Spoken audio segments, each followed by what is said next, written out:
selamat sejahtera. Cikgu Halina di sini. Hari ini saya akan membincangkan tentang pengenalan pada penyiasatan saintifik dan tajuk yang kita akan tengok pada hari ini ialah makmal sains anda. Hari ini kita akan tengok berkaitan dengan radas, makmal dan fungsi-fungsinya. Radas yang pertama ialah tabung didih. Tabung didih ini lebih tebal dan dia tahan kepada haba.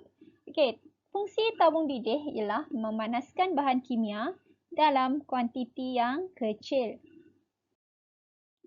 Kita tengok pula tabung uji. Tabung uji dia lebih nipis berbanding dengan tabung didih dan fungsi dia ialah untuk mengisi bahan kimia dalam kuantiti yang kecil. Seterusnya ialah bikar. Bikar ni ada pelbagai saiz di mana bikar berfungsi untuk mengisi bahan kimia dalam kuantiti yang besar.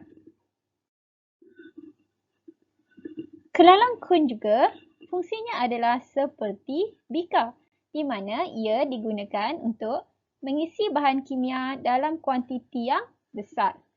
Hanya bezanya ialah dia dalam bentuk kun. Kelalang dasar lepir juga fungsinya sama iaitu mengisi bahan kimia di dalam kuantiti yang besar. Kelalang dasar lepir mempunyai tapak yang rata. Kita ada juga satu lagi namanya ialah kelalang dasar bulat di mana tapak dia adalah berbentuk seperti bulatan.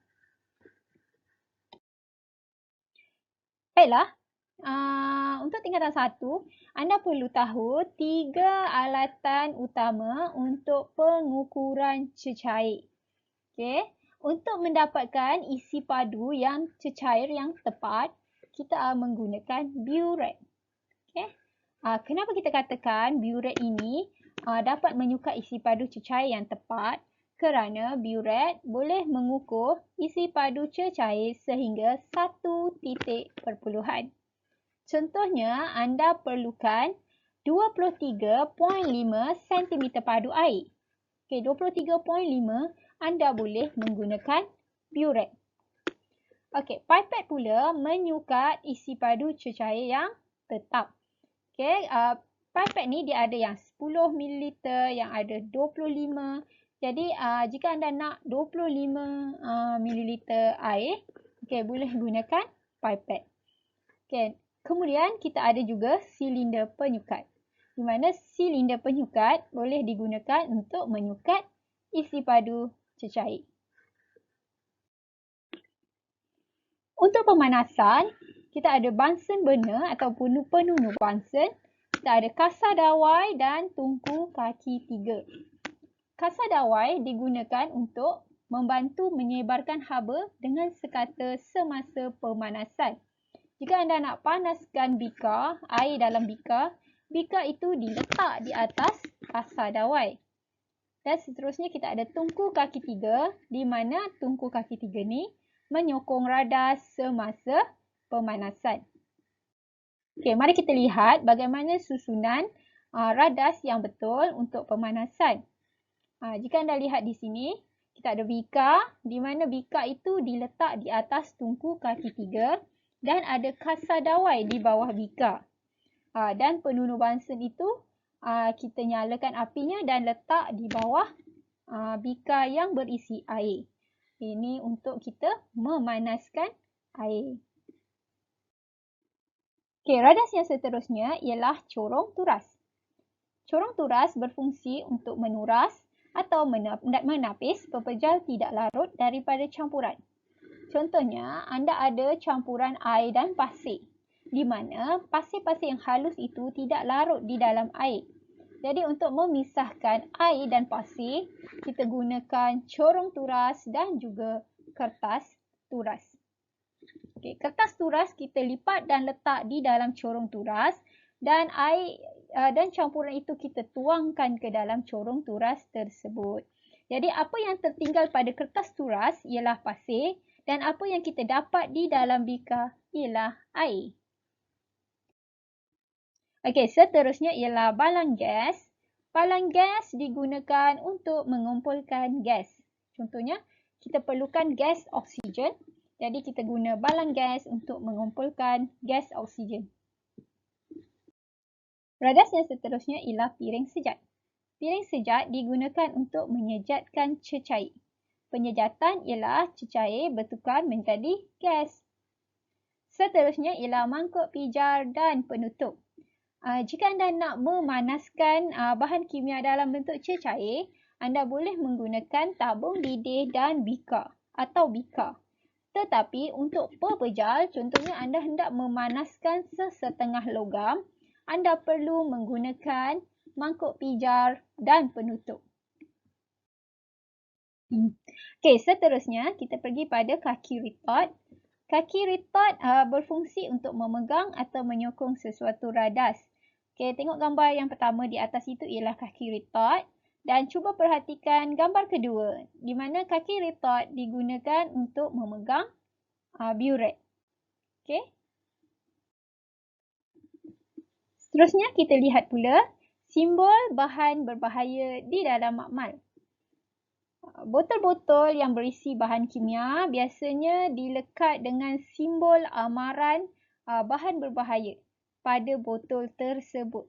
Di mana setiap simbol amaran itu adalah bergantung kepada bahan kimia yang ada dalam botol tersebut.